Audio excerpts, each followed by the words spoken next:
La plupart de vos pasteurs ne peuvent pas protéger leurs brebis sans avoir attaqué quelque part les prophètes et les prophéties. Ne suivez pas les prophètes. Pourquoi cette insécurité? Pourquoi?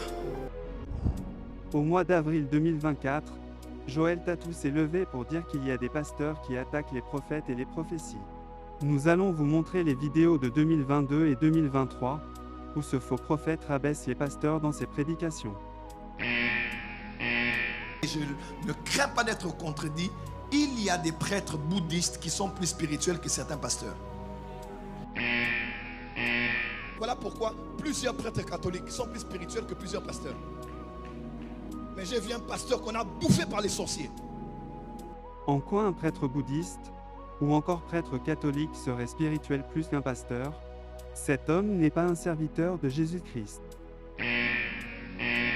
Moujimaï, 30 ans passés. Alors le jour J, les prêtres, pasteur Nabino Ameka,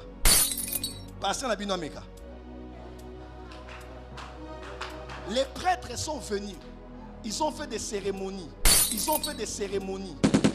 ont déplacé le cercueil officiellement. Et les esprits, on les a, il y avait des vents, il y avait des vents, des tempêtes à Moujimaï pour les emmener quelque part, et on a inauguré le nouveau cimetière. Maintenant, en République démocratique du Congo, on veut déplacer un cimetière pour l'emmener ailleurs. On va appeler quel pasteur?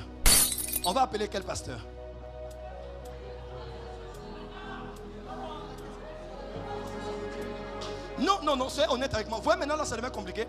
Là, c'est pas la doctrine, non.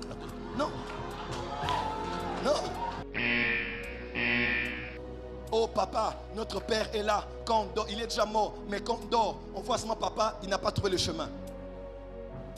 Une famille catholique ira chez le prêtre, n'est-ce pas? Pour dire notre père est mort, mais on ne sait pas comment il est parti. Le prêtre fera des cérémonies. Vous n'allez plus rêver de ça. On amène chez ton pasteur.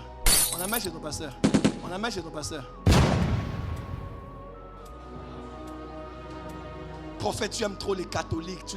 Papa, soyez honnête avec moi. Joël Tatou insiste sur le fait que les prêtres font des cérémonies. Quelles sont les cérémonies que les prêtres catholiques font, qui les rendent supérieurs aux pasteurs en puissance? Donc si on comprend bien, les prêtres sont spirituels par rapport aux pasteurs à cause de leurs cérémonies qui fonctionnent mieux que le nom de Jésus que les pasteurs utilisent. Oh non, hausse de la marée, augmentation des eaux, c'est plein ici, il y a inondation, il y a succès du fleuve, ça fait tout ça. Les amis limou. Et les gens qui connaissent n'appelleront pas un pasteur. Le pasteur va dire, Père éternel, mon Dieu, mon roi, Seigneur. Ils n'ont même pas confiance en vous. Ils vont aller parler à des hommes qui ont le pouvoir sur la terre et sur les eaux et qui connaissent le langage des esprits, qui peuvent communiquer avec eux, payer ce qui est leur dû et les laisser partir en paix. L'histoire même des tourbillons dans les eaux, là, c'est les sirènes. Joël Tatou dénigre les serviteurs de Jésus-Christ qui sont les pasteurs, et il élève les chefs coutumiers et les spiritualistes.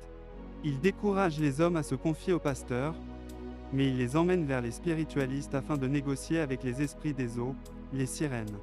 C'est quel serviteur de Dieu qui encourage la négociation avec les esprits impurs? Lisez vos Bibles, frères et sœurs.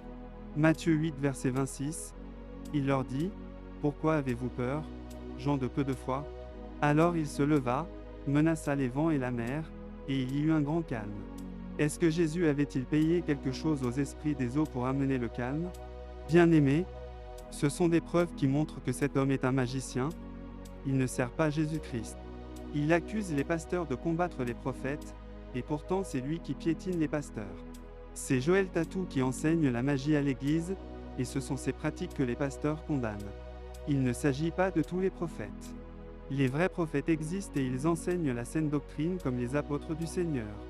Les élus de Dieu seront délivrés de ces loups ravisseurs.